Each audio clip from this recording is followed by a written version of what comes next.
The boardroom erupted in shouts as Sloane slammed her resignation papers onto the table. Outside, Malik waited with nothing but 2 bags and the keys to a shuttered bakery. Before we dive in, make sure to hit subscribe, tap like and share this video. The more voices we reach, the louder these stories become. Water hammered the belly of the tower before anyone upstairs knew it was bleeding. Malik Carter felt it in the dish pit, the shiver in the steel table, the way the faucet coughed like a smoker and then came up empty. Someone from facilities sprinted past, radio crackling, "Main line rupture, shut off B12, move!" He stripped off his gloves and was halfway to the corridor when the executive elevator pinged, doors sighing open like a secret. She stepped out of gold and glass into the humming underworld, thick-hipped, soft-waisted, cream blazer hugging her curves like a promise. Her heels were the colour of champagne. Her eyes were the blue of a sky you only see from penthouses. She took one clean look at chaos and set her jaw. "My elevator stalled," she said, breath fogging in the cool. "Security routed me down. Where's the stairwell to 42? "Flooded," Malik said, already scanning for the safest path. "Service stairs to the mezzanine, then the west maintenance lift. It'll feel like a rattletrap, but she always comes through." "She?" A quick flash of amusement in the panic. "You name your elevators. Only the stubborn ones." He pointed. Hand on the rail. Floors slick. They moved, he in non-slip boots, she gathering her skirt with one hand, kicking off those champagne needles without ceremony. The corridor puddled, lights stuttering. A valve somewhere screamed. Then the scream thinned to a hiss as a team got it under control. She wasn't delicate about it, didn't whine, didn't flinch at the cold lick of water across her calves. She followed directions like a soldier follows a map, trusting the voice that knew the tunnels. "Veronica," she said as they hit the first landing, breath sinking to his pace. "Veronica Vale." He knew the name. Everyone did. The youngest owner-CEO the city's gossip pages could remember, a woman who looked like a scandal and negotiated like an accountant. The photographs had taught him to expect frost. The woman at his shoulder was warm, determined, human enough to ask, "How bad is it?" "Bad in the places you never see," Malik said, "which is why you hire people who do." "Point taken," she said softly. At the mezzanine door, he shouldered it open. Warm, dry air kissed them like a reprieve. She exhaled, laughed once, startled by her own relief, and gathered her hair off her throat. Malik tried not to notice the way her neckline dipped when she did, the way her body didn't apologize for being a body. "Thank you," she said. "Is there anything I can—" "Get upstairs," he said, because it was the right answer in a crisis. "We've got the rest." She stepped backward into the safer world, eyes holding his for a second too long. "You know this place like bone," she said. "I know what keeps it standing," he said. The maintenance lift growled to life, swallowing her. He returned to the water. By lunch, the building had stopped bleeding. By mid-afternoon, rumours had started. Executive elevator seen in the basement, the CEO barefoot, the dishwasher leading her through flood like Moses parting bad plumbing.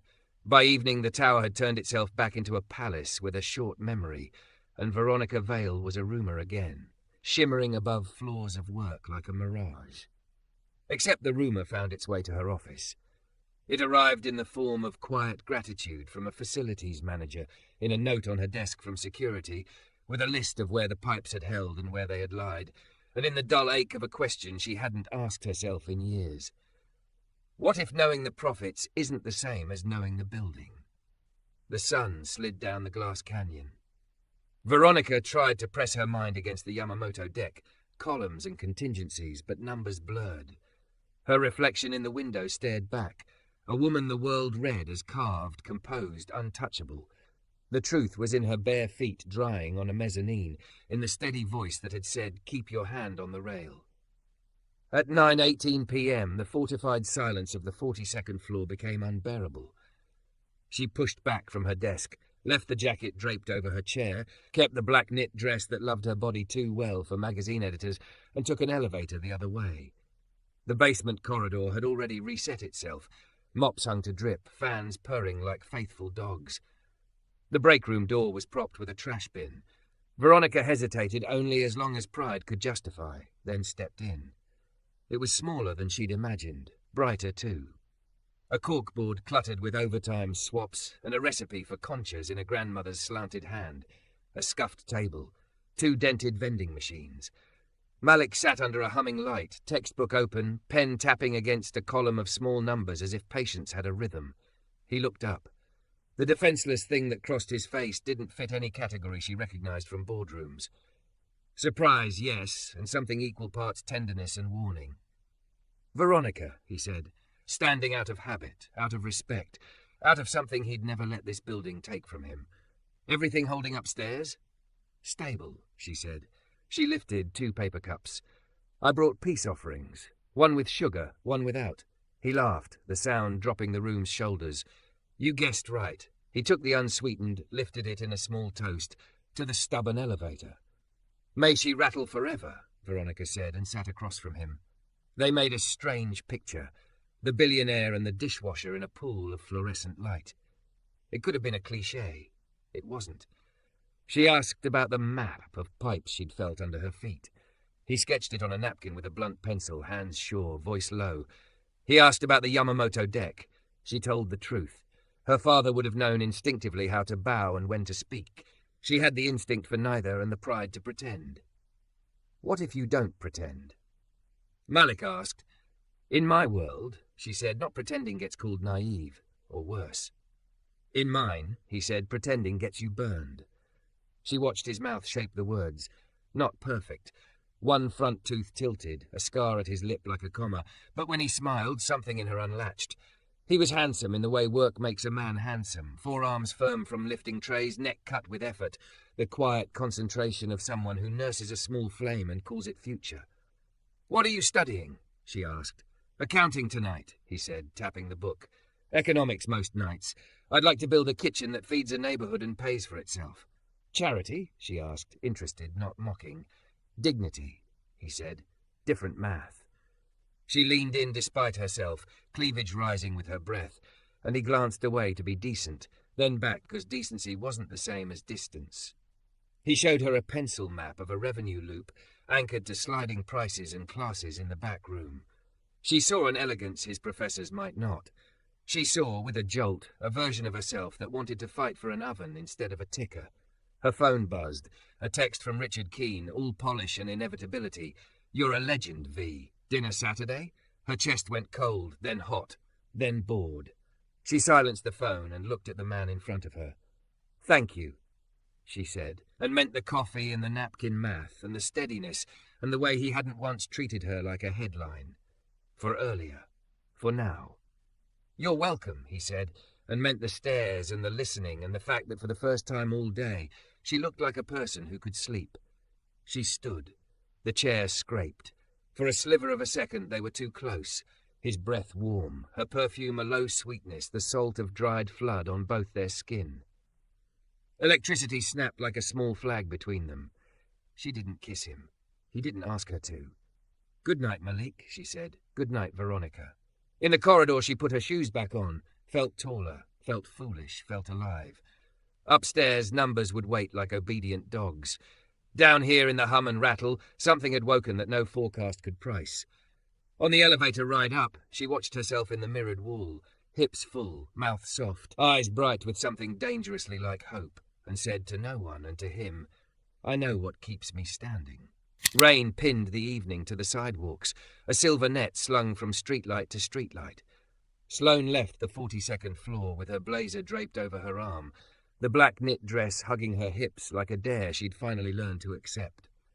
She told herself she was headed to facilities to review flood repairs. Her shoes, treacherous and honest, took the service elevator without asking. The basement corridor hummed like it always did. Fans, compressors, the breath of a building keeping promises. She paused at the break room doorway, steadied herself against the jamb as if the metal could cool the heat working under her skin, then pushed in. Malik was alone, hunched over a notebook, pen dragging slow circles in the margin like he was excavating a thought. A leftover pan of cinnamon rolls, someone's kindness sat open on the table, steam barely rising. He looked up, that same defenseless flicker crossing his face, and Sloane felt her composure change shape. "Bad day?" he asked. "Almost a good one," she said, dropping into the chair across from him. which somehow hurts worse. He tore a roll in half and slid the larger piece toward her. Sugar therapy. She took a bite. It tasted like Sunday mornings and bare feet on warm wood. I came to look at valves, she said, and they both smiled at the lie. He nodded at the notebook. I was rewriting cost flow for the prep kitchen, trying to make labour time tell the truth. What does it say when you let it? That pretending something takes 15 minutes when it takes 45 isn't efficiency, he said. It's a theft. She laughed softly, throat-catching. Hire me as an intern. I need the lesson. They ate in a quiet that wasn't awkward. Outside, a forklift beeped. The air smelled faintly of bleach and the ghost of flood. Sloane set her elbows on the table and leaned in, the neckline of her dress making its own argument, the kind she hadn't let herself make in years. I talked to the Yamamoto team, she said. Told them exactly where we tripped, protocol, timing, the false confidence. I asked to be taught.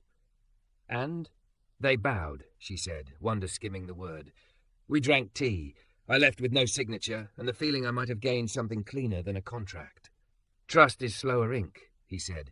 It soaks deeper. She watched him wrap the last roll in a napkin with the kind of care that turns small things into ceremonies. When was the last time someone taught you anything? She asked. Like that. Patient. My grandmother, he said. She taught me to read bills like stories and people like weather. Everything else I learned with my hands. What did she say about weather? That you can't change it, he said. But you can dress right. The door swung open. Ezra, a 19-year-old busser with a posture like a question mark, stuck his head in. Chef says we're short 2-line pans, he told Malik, then caught sight of Sloane and straightened so fast his vertebrae clicked. Miss Vale. Try Sloane, she said, rescuing him. And I'll buy your team new pans if your chef lets me borrow you for 5 minutes next Tuesday. For what? Ezra asked, eyes wide with the suspicion that came from a life where favours had hooks. To teach me how this break room works, Sloane said. Who tapes what where, which outlets are liars, how many minutes you actually get on a lunch that's technically 30. If I'm running a world, I should know its gravity. Ezra stared. Then something like joy shook loose. Okay, he said, but chef's scary if I don't bring the pans. Go, Malik said, already pushing up from the chair.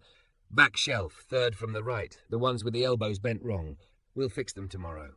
Ezra vanished. The door closed. Sloane looked at Malik as if he'd just translated a language she'd long pretended to speak. You knew exactly where they were. I always know where the broken things are, he said, and blushed at his own earnestness. Her phone buzzed. She flipped it over.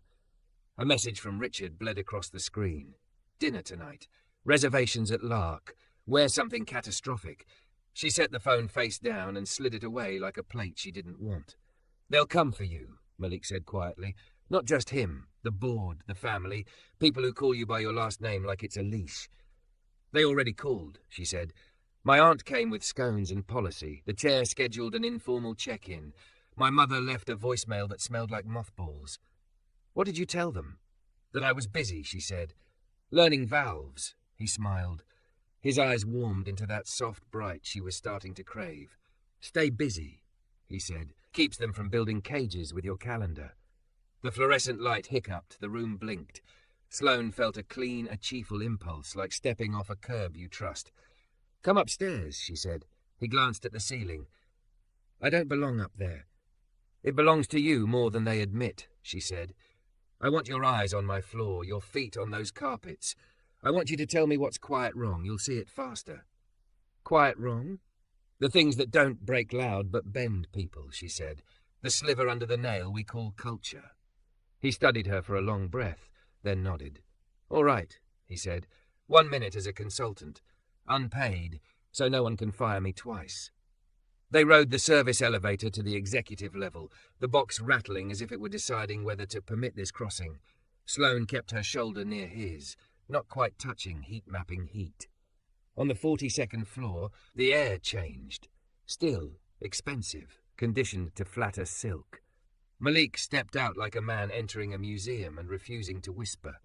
He walked the corridor slowly, hands behind his back to keep from touching things that cost more than a month of rent. He noticed everything.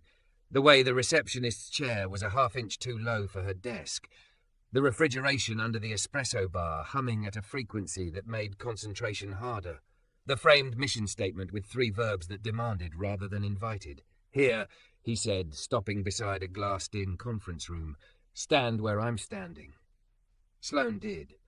At this angle, the city's view cut straight through her reflection. She looked like a ghost overlaid on skyline. "I see empire," she said. "I see a table that doesn't leave room for elbows," he said. "And chairs that say don't stay, and the way the door swings so it kisses the only spot where a person might pace when they're thinking." He didn't point at the art, though it was expensive and useless. He pointed at a scuffed corner of carpet beneath a vent. "Cold draft," he said. "Whoever sits there is going to agree just to be done." She turned. Cold licked her calf. She laughed, a bright, uncorporate sound that would have gotten side-eyed in a proper meeting. "You sorcerer," she said. "Teach me where all my drafts live." They kept walking. He noted a wall of headshots, uniform, pale, teeth perfect as lies. He pointed at the distance between the sink and the dishwasher in the executive pantry, exactly 4 steps too far. He named the loneliness in the quiet. He didn't touch her. She wanted him to. When he stopped in her office doorway, he held onto the frame as if it might tell him whether he had the right to enter. "Come in," she said, pulse spiking at the intimacy of an invitation she'd never given anyone who wasn't trying to sell her something. He crossed the threshold. The room recognized him in a way that startled her. He moved to the window, not to admire the skyline, but to look down at the roof 3 levels below where a neglected garden sulked in concrete beds. "You've got soil up here," he said. "You could grow lunch for 10 people a day, or flowers for the host stand downstairs, or tomatoes to hand to the security guard who looks like he hasn't eaten since May." "I made a note about that garden and forgot it," she said, stung by the accuracy of his mercy. "I forget things when I'm protecting my perimeter." "Let them inside," he said, still watching the roof. "Things, people, weather. It'll make a mess. It'll make you true." The intercom crackled. Her assistant's voice arrived with its usual pressure. "Sloane, Richard is here. He says you forgot dinner." Sloane felt the old choreography trying to stitch itself up her spine. The smile, the apology, the elevator down to a table where she'd perform appetite. Malik didn't move. He wasn't a rescue. He was a mirror. "Tell him I'm not coming," Sloane said into the air. Her voice didn't wobble. "Tell him the truth. I'm busy." "Do you want me to say you're in a meeting?" her assistant asked, desperate to save face. "You can say I'm learning valves," Sloane said, and turned the intercom off. Silence flowed back into the room like something earned. Malik let go of the door frame and faced her fully. The windows laid the city across his shoulders like a cape. In that moment, no suits, no titles, no floors, just 2 people at the seam between weather systems. "You'll pay for that," he said. "I can afford the bill," she said. "What I can't afford is my own absence." He nodded, slow, solemn. "Okay." She walked toward him. The carpet carried her like a secret. When she reached him, she stopped close enough to feel the heat off his chest, to smell lemon and metal, soap and sinks and work, the hunger that had been living under her ribs since the flood lifted its head. "I don't know how to do this," she whispered. "Not the work.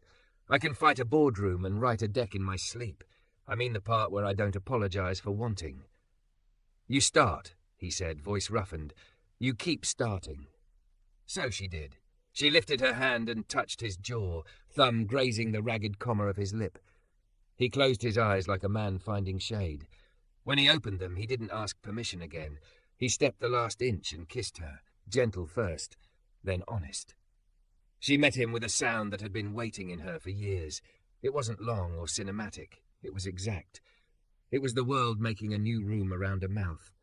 When they parted, the window filled their reflections. A tall woman, curvy and certain and alive, a man steady as the ground, overlaid on the city that had once owned them. She rested her forehead against his. "I don't want to hide," she said. "Then don't," he said. "But be ready." "I am," she said, and felt the truth of it ring through her like a bell. Downstairs, a forklift beeped in reverse. Somewhere in the building, a draft found a new path and warmed. Upstairs, on a floor designed to domesticate weather, Sloane and Malik stood very still, learning how to breathe the air they had just made. They didn't talk about the kiss. They worked around it like carpenters circling a beam load-bearing and new. Sloane sent 3 emails that would have terrified last year's version of herself. One to the board chair cancelling the informal check-in, one to facilities commissioning a full audit of every quiet wrong Malik had named, and one to her assistant with a 2-line instruction. Effective immediately, lunch is 45 minutes. No exceptions. If anyone asks why, say gravity. By morning the tower had grown ears. A security guard Sloane barely knew nodded at her like a co-conspirator. A receptionist who rarely looked up from her screen smiled with her whole face. A partner firm's junior associate sent a DM that read, "Please don't let them sand you down." Richard texted at 7:03 a.m. A photograph of the restaurant table he'd reserved. The caption, "Try again tonight," and she muted the thread without malice or apology. Downstairs, Malik found a folded memo in his locker. CHR, 10 a.m. He stared at the paper until the letters stopped being letters, then tucked it into his pocket like a stone and went to work anyway. The dish pit sang its usual metal song. Ezra cracked jokes until his courage ran out. Sophia walked past, bumped his shoulder with hers, and said without stopping, "Head high!" HR's conference room smelled faintly of oranges and the anxiety of people who never thought they'd sit on that side of a table. The woman with the clipboard had a voice that had learned how to sound sympathetic and final at once. "Mr. Carter, thank you for coming in." He sat. He had ironed his shirt for this. He had not told Sloane. He would not make her choose between the truth and the speed at which news travelled. "There have been questions about boundaries," the woman said, sliding a printed policy across the table. "Interactions between hourly employees and executive leadership must adhere to professional norms. We understand you and Ms. Wren." "Vale," he corrected, polite out of habit. The old name rode his tongue. "Miss Vale were observed together after hours." "We spoke," he said. "We spoke about valves." The woman's smile faltered at the pun she couldn't understand. "Per policy," she continued, "we're placing you on paid leave pending review." "Paid leave," he repeated, feeling the shape of a trap. "That's not a firing." "It is not," she said, "yet." He nodded once, as if receiving a weather report. "Am I restricted from the building?" "You are," she said, eyes flicking sideways. "We ask that you collect your personal items today and exit via the service door." Of course, he thought, not the lobby. He thanked her for her time, because his grandmother had taught him, you never give anyone the excuse to call you angry when you are brave. He returned to the break room to find his world packed into 2 grocery bags by someone careful. A mug with a chipped lip, the notebook where he'd drawn Sloane's rooftop garden, the pen that sometimes skipped. Ezra stood at the doorway like a sentry who doesn't know the rules. "You okay?" "No," Malik said. "Yes. You want me to carry one?" The kid asked, voice wobbling. "I want you to finish school," Malik said, which wasn't the question, but was always the answer. He slung both bags over his shoulder and walked the corridor like a person who knew where the stairs were even in the dark. Sloane found out in the worst way, a calendar cancellation popping up over her spreadsheet like a slap. Malik Carter. Leave of absence. She stared until the words blurred, then stood so quickly her chair rolled backward and kissed the wall. "Do you need me to get security?" her assistant asked, appearing in the doorway with the raw eagerness of someone who wants to help and has only been taught the bluntest tools. "I need to be seen walking," Sloane said, and headed for the elevator before any fear could organize itself into a speech. She reached the mezzanine as Malik reached the service door. "Stop," she said, breathless, not because she had run, but because something large had taken up residence between her ribs and demanded air. He turned. The bags on his shoulder changed shape as he did. The pen slipped, clattered to the floor, bounced, rolled to rest against her foot. "Paid leave," he said. "Not a firing. Yet." Her mouth tightened. "I'll fix it." He shook his head. "Don't you dare. Not like this." His voice softened. "They set this trap, hoping you'd rush in and confirm every story they tell about you, that you're reckless, that you can't listen." "I can listen," she said, stung. "I can also refuse a lie." "Refuse it by building something they can't size on a spreadsheet," he said, "not by begging for a seat at their table." He nodded once, as if finalizing a deal with himself. "Give me 24 hours. If we still want the same thing after the dust, we'll take the next step together." "Which step?" she asked. She hated herself for how small it sounded. He smiled, crooked and warm. "The one where we stop pretending our lives must be negotiated in rooms built to keep us out." She stood in the doorway until the service hall swallowed him. When she finally turned, the facilities director was watching from down the corridor. He lifted his chin. "Are you okay?" And Sloane answered with a small, firm nod like an oath. That afternoon, the CEO floor tried to reassert its climate. The board chair called. She let it ring until the voicemail caught, and then deleted the transcription without reading. Her aunt's email arrived empty, but for a link to an article. Billionaire boss spotted slumming in basement. Who is he? Sloane closed the tab and, for the first time in years, shut her office door without scheduling it on the shared calendar. The flood audit landed on her desk at 4:12 p.m. 32 pages of quiet wrongs, and a budget to correct them that would make accounting hiss. She initialed every line, added a note to the CFO, charged this to the same cost center as morale. She stripped 3 smug verbs from the mission statement and replaced them with 2 older ones. Feed, learn. She called facilities and told them to order soil for the roof. At dusk, she walked down 42 flights of stairs and out into the weather on purpose. Rain hadn't started yet. The city was holding its breath. Sloane crossed 2 blocks to a storefront with paper on the windows and a for-lease sign that had been there so long it had yellowed at the edges. She pressed her forehead to the cool glass and tried to see past the reflections, hers, the streets, the empires, to the room's bone. The way light would fall at noon, where an oven could breathe, how many chairs would mean stay. Her phone buzzed. Unknown number. She let it ring twice, then answered. "Miss Vale? This is Lourdes from the Eastern Community Foundation. You sent a proposal 3 months ago about a mentorship kitchen. It got buried. We found it just now while cleaning out a folder labelled improbable. Is it still alive?" Sloane closed her eyes. Malachite watercoloured the dark behind her lids. "Yes," she said. "Very." "Come by tomorrow," Lourdes said. "Tell me what you want to do if nobody claps and nobody boos." Sloane hung up, laughed into the empty sidewalk and wrote a note in her phone, "Find Belle." Then she texted Malik. She typed, deleted, typed again, then settled on, "Rooftop garden tomorrow at 7. Soil is coming. So am I. No dots appeared. She imagined him on a bus, forehead to glass, hands around those flimsy grocery bags containing a life. She imagined him in his apartment, sink too shallow, window facing a brick, making rice with precision, because precision is a way to insist that the world can be kind. At home, she lay on the rug and let the ceiling talk to her. It said nothing and everything. Without planning to, she fell asleep there. She woke at 2:11 a.m. to the soft thud of boots on the hallway and the muffled chatter of neighbours coming home damp. She rose, made tea, rewrote the grant deck from the spine out.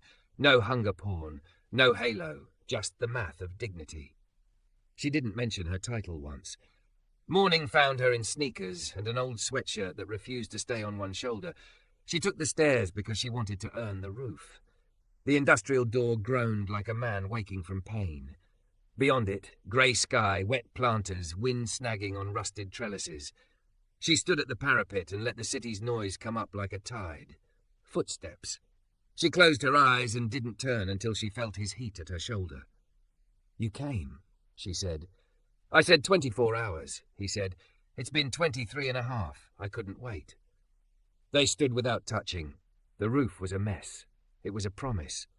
He walked the planters, speaking to the dirt like it could hear him. "We'll have to rip most of this," he said. "Start with herbs and greens. Tomatoes later. That corner gets the best light but the worst wind." "I have a meeting with the foundation at 10, she said, hands in the pocket of her sweatshirt like she was hiding a bird. "They asked me what I want to do if nobody claps and nobody boos." "What did you say?" "I'll tell them I want to build a room with an oven and chairs," she said, "and ring a bell every time somebody who thought they were nothing learns they are everything." He looked at her then, fully, like a man learning a sunrise by heart. "You're not asking permission." "I'm not," she said.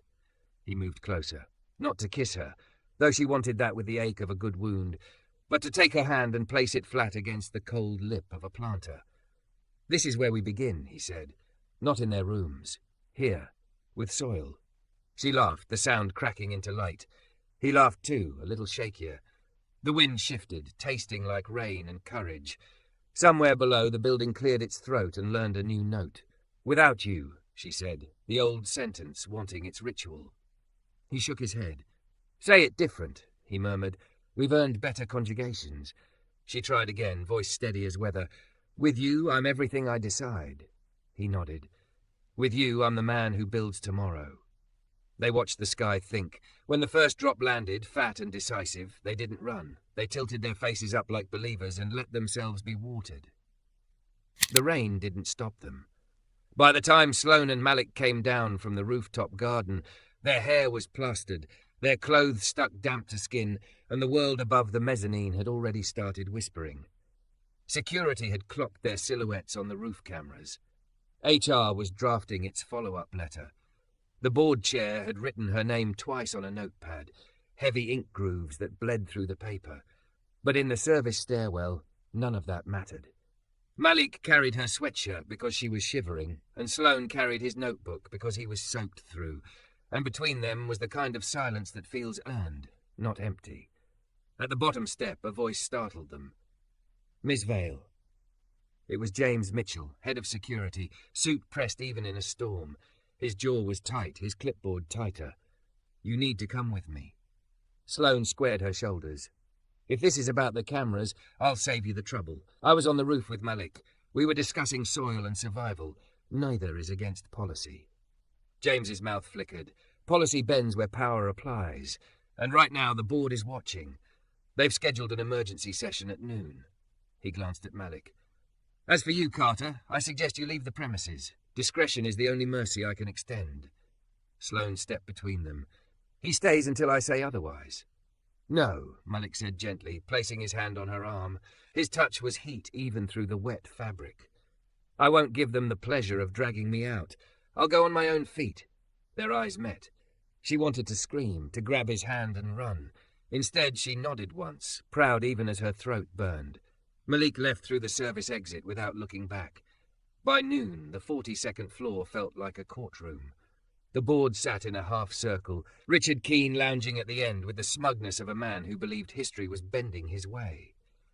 The chair cleared his throat. "Miss Vale, recent entanglements threaten not only your image, but the financial stability of Sterling Industries. Allegations of fraternization with hourly staff." "They're not allegations," Sloane interrupted. Her voice was steel. "I was with Malik Carter. We spoke, we planned, we dreamed. If you're scandalized, it's because you've mistaken dignity for indecency." Gasps rippled. Richard leaned forward. "Be reasonable, Sloane. You've been under pressure. I can fix this. Dinner tonight, an announcement tomorrow. The press will forget by Monday." She laughed, sharp as glass. "You think the problem is press? The problem is that you believe my body, my choices, and my love are assets on a balance sheet. I am not here to be laundered through your comfort." The chair's voice rose. "Enough. You are the last of the Vale line. If you will not protect this company's legacy, we will. A motion has been introduced to suspend your authority until further review." "And who holds that authority?" Sloane asked. Richard's smile was answer enough. She looked around the room. Portraits of old men lined the walls, smug ghosts who had never lifted anything heavier than a pen. She felt the rain still clinging to her skin, the echo of Malik's hand on her arm, the thrum of her own pulse that had survived every attempt to quiet it. "Vote," she said. It was swift and cruel. Her title was stripped, her inheritance frozen, her access terminated. In the silence that followed, Richard leaned close. Whisper meant only for her. "You'll come back. Women like you always do. Money is gravity." Sloane rose, collected her purse, and faced them all. "Gravity is nothing compared to a bell," she said. "And I intend to ring one loud enough that you choke on its echo." She left the tower without her security badge, without her legacy, but with her stride intact. Malik's apartment smelled like boiled rice and rain-soaked laundry. He was packing his bags when the knock came. He expected Ezra, maybe Sophia, bringing condolences wrapped in gossip. Instead, when he opened the door, Sloane stood there, her hair wild, her blazer gone, her dress wrinkled but defiant. "I lost everything," she said. "You didn't," he said softly. "You lost theirs. That's different." She stepped inside. The apartment was small, one window facing a brick wall, a second-hand couch, textbooks stacked like ramparts. She set her purse on the floor like it no longer mattered. They voted me out. Richard thinks I'll crawl back. Malik set his bags down. Will you? She crossed the room, caught his face in her hands. I came here instead.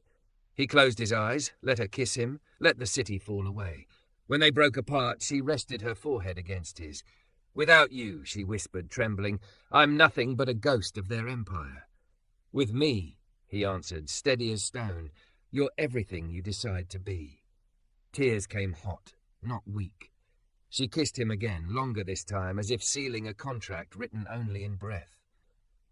The next morning they stood together in front of the shuttered bakery Sloane had once pressed her forehead against. A landlord with tired eyes held the keys. It needs work, he said. Roof leaks, ovens shot. But if you're serious, it's yours cheap. The last tenant left overnight. Couldn't keep up. Malik looked at Sloane. She was barefoot on the wet sidewalk, shoes in her hand, dress clinging in the dawn. She smiled at him like she was seeing blue sky through broken rafters. We'll keep up, she said. We'll build up. She took the keys.